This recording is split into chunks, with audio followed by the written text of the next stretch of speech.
ஒரு அழகிய தெரு. அந்த தெரு முழுவதும் மாடி வீடுகளும் வண்ண வண்ண கார்களும் நிறைந்த ஒரு பணக்கார தெரு.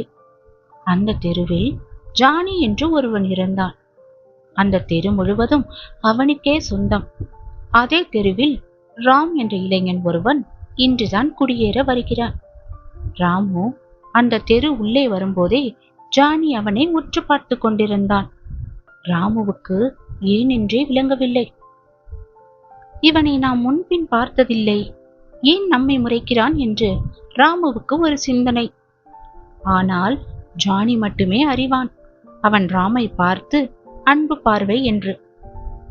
அன்றைய பொழுது கழிந்தது. அடுத்த நாள் காலை வாக்கிங் செல்ல புறப்பட்டான் ராம்.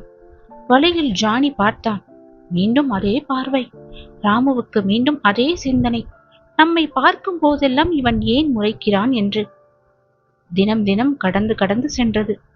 அதேபோல் ஒரு நாள் காலையில் வாக்கிங் செல்லும் பொழுது ஜானி ராமை நெருங்கி வந்தான்.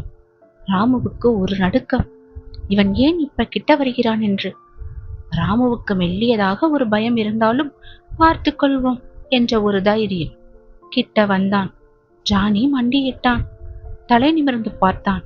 அன்பாய் ஒரு பார்வை. அருகில் பார்த்தபோதுதான் ராமுவுக்கு புரிந்தது, ஜானி நம்மை முறைக்கவில்லை, அவன் அன்புக்கு ஏங்குகிறான் என்று. ராம் கை கொடுத்தான். ஜானியும் கைகளை உயர்த்தி கை கொடுத்து மகிழ்ந்தான். அப்பொழுதுதான் ராமுவுக்கு தெரிந்தது, எல்லா உயிர்களுக்கும் அன்பு ஒன்றே தேவைப்படும் என்று. வாரி அணைத்தான். வார்த்தைகளில் சொல்ல முடியாது நட்பு இன்னும் உயிருடன் இருப்பதை உணர்ந்தான். ஜானி மனிதன் இல்லை,